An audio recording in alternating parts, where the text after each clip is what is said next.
நான் புத்தகத்தை பதிப்பவன் மட்டுமல்ல, புத்தகத்தை படித்துவிட்டு பயணமானவன்.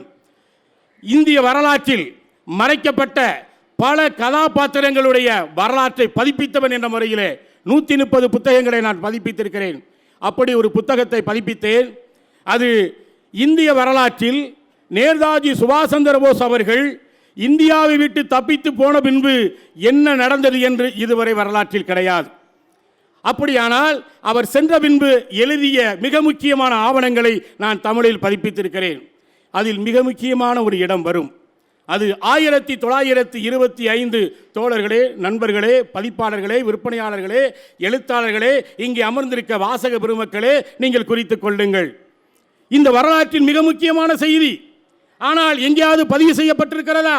இல்லை ஏதாவது ஒரு பேச்சாளர் பேசியிருக்கிறாரா? எங்கேயாவது ஒரு குறிப்பு இருக்கிறதா என்றால் இல்லை. காரணம், அது மிக நுட்பமான ஒரு பகுதி. அது 1925 நாக்பூர் மாநாட்டிலே காந்தி உரை நிகழ்த்துகிறார்.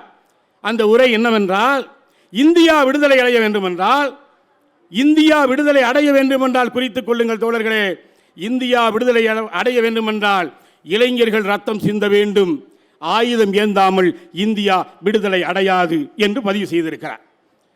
நன்றாக புரிந்து கொள்ளுங்கள், இது எந்த இடத்திலும் காந்தியினுடைய வரலாற்றில் கிடையாது.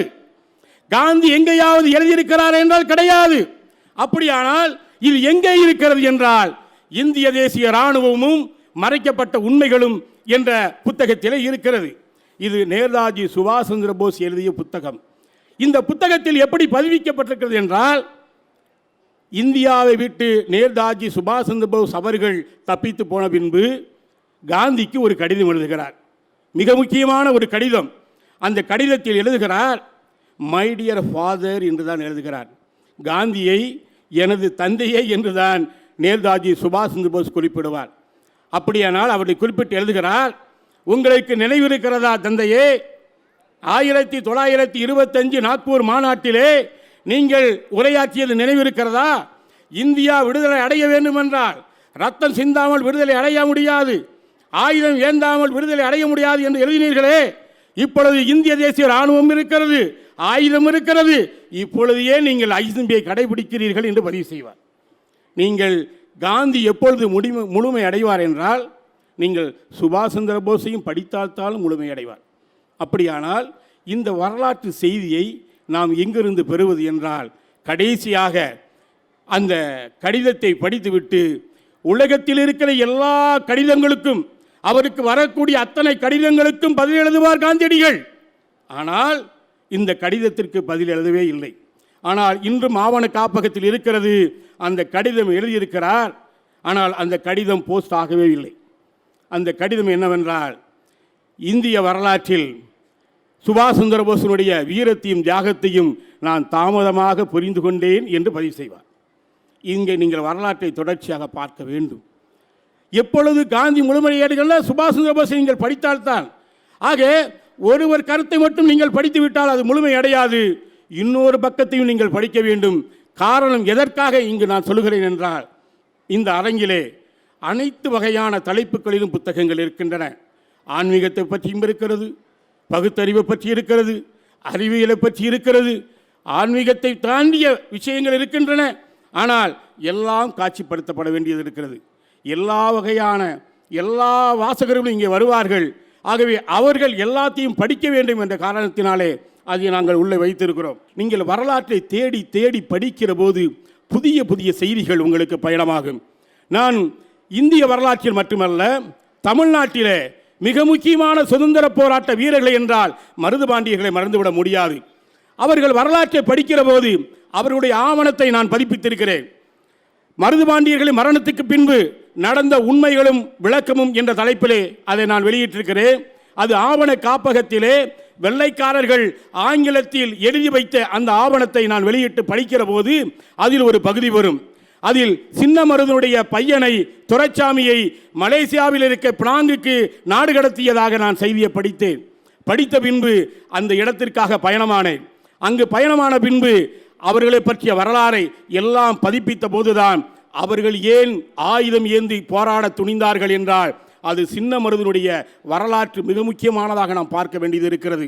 அந்த வரலாற்றில் மிக நுட்பமாக வேற எங்கேயாவது ஆசிரியர்கள் எழுதியிருக்கிறார்களா என்றால் இல்லை. ஆனால் அந்த புத்தகத்திலே அது பதிப்பிக்கப்பட்டிருக்கிறது என்றால் அப்படிப்பட்ட புத்தகங்களையும் நாம் தேடி தேடி படிக்க வைக்க வேண்டியது இருக்கிறது. பல மறைக்கப்பட்ட செய்திகளை நாம் படிக்க வேண்டியது இருக்கிறது. ஆனாலும் கீழடியை பற்றி நாம் எல்லோருக்கும் தெரியும். ஆனால் கீழடியை பற்றி நாம் தெரிந்திருந்தாலும் அதில் யாருக்கும் தெரியாத ஒரு செய்தி, கீழடி மழை பெய்து மூடக்கூடிய சூழல் எங்களுக்கு தகவல் வருகிறது. ஒரு நாள் காலையில் அதிகாலையில் நாங்கள் எழுந்து அங்கு சென்றபோது அங்கே எல்லாம் மழை பெய்து மூடி போட்டிருந்தார்கள். ஒரு 6 மணி இருக்கும். ஒரு அம்மா, ஒரு பாட்டி ஒரு கூடை நிறைய மாட்டு சாணத்தை அள்ளி கொண்டு வந்தாள். காலை 6 மணிக்கு நான் நின்று கொண்டிருந்த போது அங்கே எந்த கடைகளும் கிடையாது. அது ஒரு காடான பகுதி. கீழடியை பற்றி நிறைய பேசுகிறோம், கேள்விப்படுகிறோம், அது தமிழருடைய வரலாற்று நாகரிகம் என்கிறோம். ஆனால் எத்தனை பேர் போய் சென்று பார்த்திருக்கிறோம் என்றால் இல்லை. ஆகவே அந்த இடத்திற்கு நாங்கள் போய் பார்த்தபோது அந்த பாட்டி வந்தால் அவரோட பேசி கொண்டிருக்கிற போது சொன்னோம், பாட்டி இந்த இடத்த பார்க்க வந்தோம், மழை பெஞ்சிருக்குது, பார்க்க முடியலையேன்னு. எப்பா அப்பப்போ மூடி போட்டு போயிடுவாங்க என்று வார்த்தையை சொன்னாள். சரி, இங்கே போய் நாங்கள் சாப்பிட்டு வரலாமா என்று கேட்டபோது, எதுக்கு சாப்பிட போறையா, நம்ம ஐயா தாத்தா வீட்டில் இருப்பார், சாப்பிட்டுட்டு போயா என்று சொன்னாள். அவளுக்கும் எனக்கும் எந்த அறிமுகமும் கிடையாது. அவள் சொன்னால், நம்ம தாத்தா இருப்பா, போய் சாப்பிட்டு போயா என்று சொன்னாள். அவள் வேறு யாரும் அல்ல, அவள் பேர் முனியம்மா. அவள்தான் கீழடிக்கு இடத்தை கொடுத்தவள். மிக முக்கியமானது, எந்த அறிமுகமும் இல்லாமல் நீ தாத்தா வீட்டில் இருப்பால், சாப்பிட்டு போ என்று சொன்னாள். இதுதான் தமிழருடைய மரபு. இந்த செய்தி எந்ததிலும் பதிவு செய்யப்படவில்லை. நான் தான் என்னுடைய முகநூலிலே அதை பதிவு செய்கிறேன்.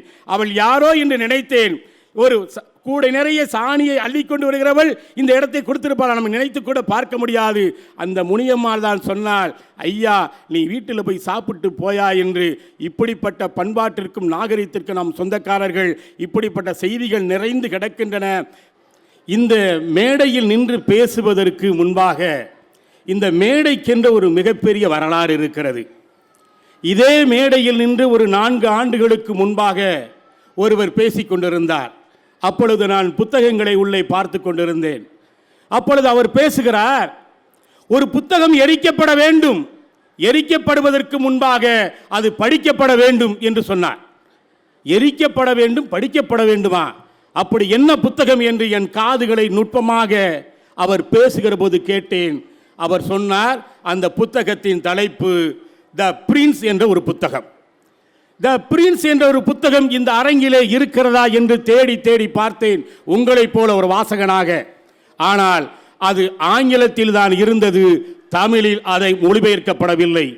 உடனடியாக நான் என்ன செய்தேன் என்றால், படிப்பதற்காகவே ஒரு புத்தகத்தை மொழியாக்கம் செய்து அது கொண்டு வந்தேன். அந்த புத்தகம் 1552 ரோம பேரரசால் தடை செய்யப்பட்ட புத்தகம். உலகத்தில் இருக்கக்கூடிய அத்தனை அரசியல்வாதிகளும் படிப்பார்கள், ஆனால் அந்த புத்தகத்தை படிக்க வேண்டாம் என்பார்கள். அப்படியானால் அந்த புத்தகம் என்ன சொல்லி இருக்கும்? அது ஒரு அரசியல் மாற்றத்தையே செய்திருக்கிறது. அப்படிப்பட்ட ஒரு புத்தகத்தை பெற்றுக் கொடுத்த மேடைதான் இந்த மேடை. ஒரு புத்தகத்திற்கு முரணான புத்தகங்கள் இங்கே வந்திருக்கின்றன. அர்த்தமுள்ள இந்து மதம் என்று கண்ணதாசன் எழுதுகிறார், அர்த்தமற்ற இந்து மதம் என்று மஞ்ச வசந்தன் எழுதுகிறார், பெண்ணின் பெருமை பற்றி திருவிக்கா எழுதுகிறார், பெண் ஏன் அடிமையானார் என்று பெரியார் எழுதுகிறார்.